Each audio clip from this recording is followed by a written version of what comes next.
Stupid Cupid, you're a real mean guy. I'd like to clip your wings so you can fly.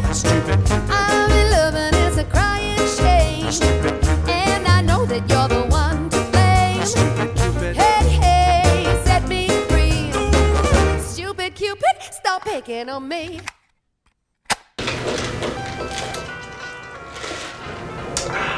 It's that time of year again when your singleness, your loneliness, and your seasonal depression come together and create this. It's a mess, really. So dates have always been this sacred moment for a couple to just spend time together and recognize their love and affection and all of their bullshit, basically. But for those of us who have been single for way too fucking long, yes, I see you in the back over there. Don't think I don't see your single ass eating those Lay's potato chips this late at night. We are not used to being pampered this way, especially by a significant other, and so my single ass decided to take myself on a date. So I'm somebody who doesn't like spending a lot of time alone, so that's where the scary thoughts come out. But also, I'm somebody who loves being around people, and so most of the time when I'm spending money and then going out and having fun, obviously before COVID, because we're a safe bitch, we wear masks here, it was usually spent doing it with somebody else, and I don't really pamper myself in that way. So today I decided to pressure myself into taking myself on a date and doing things that I've always kind of wanted to do, but have been pushing off for months now. But why film yourself taking yourself on a date, I hear you asking? But fret not, I am an attention whore. I just don't see a lot of plus-size Hispanic and LGBT representation in this kind of bubble of YouTube, and so I kind of want to be that representation that I lack. And I've definitely been inspired by people like Lynn, Best Dressed, and Kelly Stamps, and just how they've been utilizing their platform to just speak out about issues, or just, you know, instill confidence in people who usually don't get that representation in media. And I kind of just want to be that person for somebody, even if it's just one person. And it's definitely not because I bought an overpriced camera that cost over $400 for a college class that I never ended up using because I was too confused by all the technology little thingies, and instead of looking up a YouTube tutorial like any normal person, I decided to procrastinate and put it off like the waste of space that I am. It's not that at all. Nope, nope. I would never. So I wanted to take you on this cinematic masterpiece that is my self-love coming-of-age journey. Enjoy!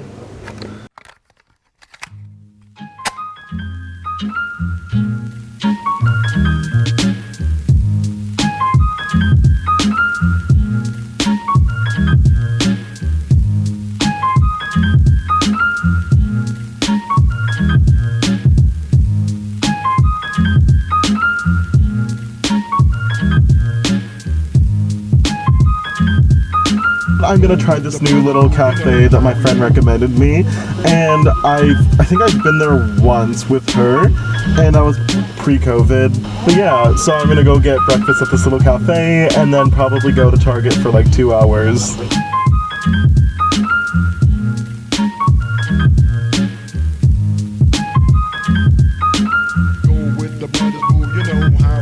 It's not for me to say you love.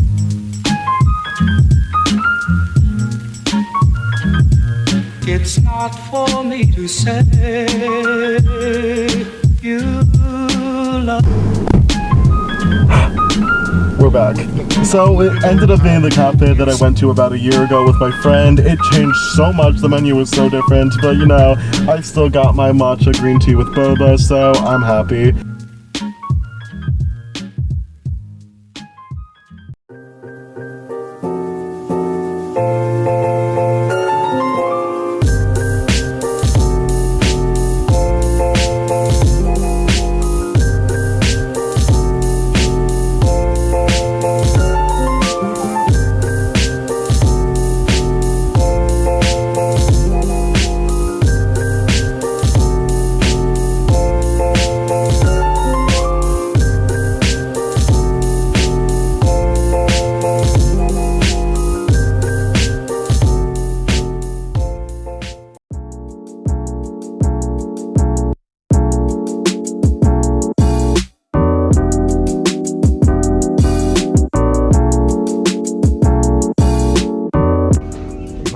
literally my heaven.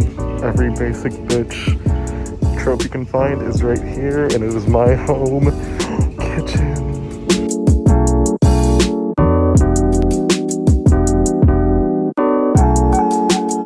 This is definitely the most I've ever spent at Target before, which is not saying a lot. It was only $60 for all of this, but you know, self-care day. Whew.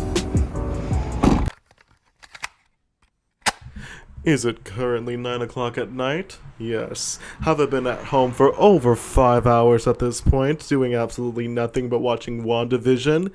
Also, yes. And will I be putting up a portrait that I impulsively bought at Target on my wall that is already covered in so much shit? And risk getting my ass beat by immigrant parents for your entertainment? Also, yes.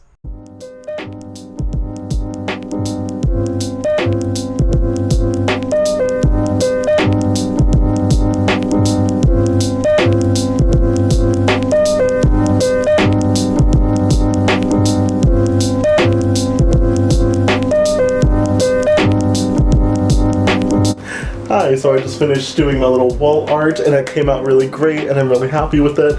So now I'm gonna actually be sewing. So I actually got these pants back in middle school, and a common rule in my house, and I think in any immigrant household, is do not cut clothing unless you want to lose your fucking life. So while all of my classmates were distressing their jeans and making holes in them, I was the only one who had long ass pants that fit way too big, and I couldn't do anything about it. So these are what the pants look like. I just fucking ripped the seam. Holy shit. Took 2 seconds for my thunder thighs to already break the jeans that I just sewed. Fuck. So now I gotta re-sew that little crotch thing going on. And if you're following this as a tutorial, which I don't know why on earth you would do that, if I want to cut it right here, leave at least an inch for the hem. And I think the kind of length I'm going for is somewhere where it's at least shortening my ankle, because I am scandalous like that. Alright, so here is the scary part. I gotta use scissors and cut this, and now this is kind of like the point of no return, where if I fuck up, there's no going back, and yeah, so let's kind of just hope for the best.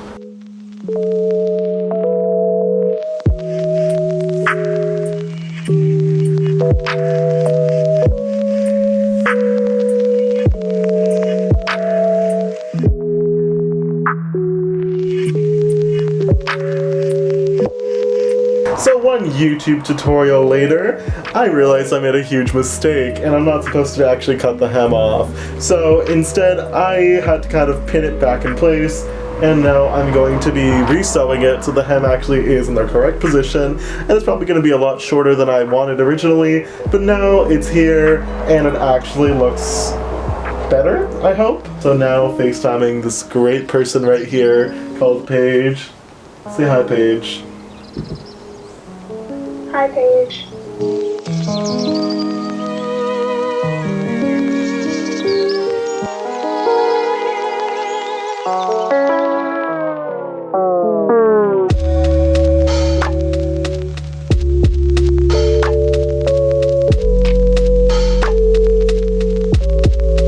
Whoa, look at that finished product.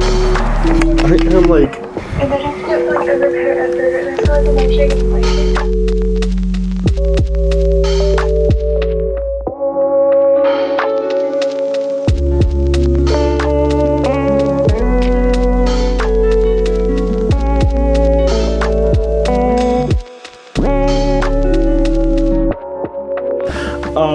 Okay, so they came out a lot better than I was expecting. The hem is a little rough, but it's the first time I ever had to sew a hem on. Honestly, I really like them. So like, they are a success in my book. Also, here's the final cartilage from the jeans, just all over the fucking place. I think after filming myself for a whole day, I can confidently say that it was definitely a weird experience, but I felt my confidence grow so much in just the span of a couple hours of just forcing myself to be genuinely me. and just have fun with it. I can see just rewatching all the clips, my fucks fly out the window. I can see how awkward and weird I was in the first shot in the car wash, being just so afraid to film anything and being very secretive about it, to falling in love with the camera and just having fun with all these creative shots and walking in front of frame and just going with the flow, honestly. And I can definitely say it was a lot of fun, and I would definitely recommend doing this at your own time.